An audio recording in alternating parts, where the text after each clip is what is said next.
मैं नादान उससे इतना प्यार कर बैठी थी कि मैं उसकी हर बात मान लेती थी। यहाँ तक कि उसके कहने पर मैं उससे अपने जिस्म की तस्वीरें भी शेयर कर चुकी थी।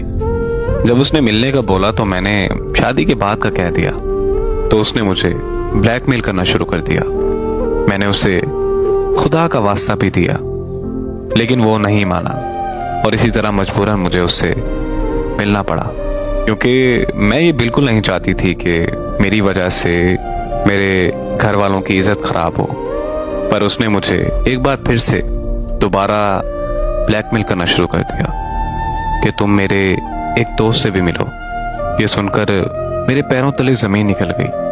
मेरा दिमाग मुकम्मल तौर पर सुन हो चुका था कि आखिर मैं करूं तो करूं क्या। मैंने बहुत सोचा और आखिरकार मुझे उसके दोस्त से भी मिलना पड़ा। फिर मुझे मुख्तलिफ रॉन्ग नंबर से मैसेज आया करते थे और मुझे ये कहते थे कि आपकी तस्वीरें हमारे पास हैं, और मुझे इस तरह वो भी ब्लैकमेल किया करते थे और मैं भी ब्लैकमेल होती चली गई। मुझे पता ही नहीं था कि मैं किस किस से मिलती जा रही थी। फिर एक लड़का मेरी जिंदगी में आया। उसने मुझे बहुत प्यार दिया, बहुत इज्जत दी। मैं बहुत खुश थी, और जब उसे मेरी तस्वीरों का पता चला तो वो भी मुझे छोड़ गया। उसके छोड़ जाने के बाद मैंने ब्लैकमेल होना बंद कर दिया। वो तस्वीरें मेरे घर तक आ गईं। मेरे घर वालों की इज्जत मिट्टी में मिल चुकी थी।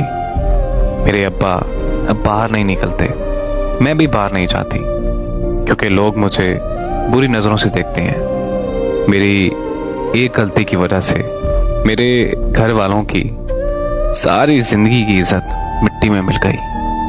अब मैं सारा दिन एक कमरे में बंद होकर रोती रहती हूँ और खुद को कोसती रहती हूँ कि मैंने आखिर इतनी बड़ी गलती क्यों की।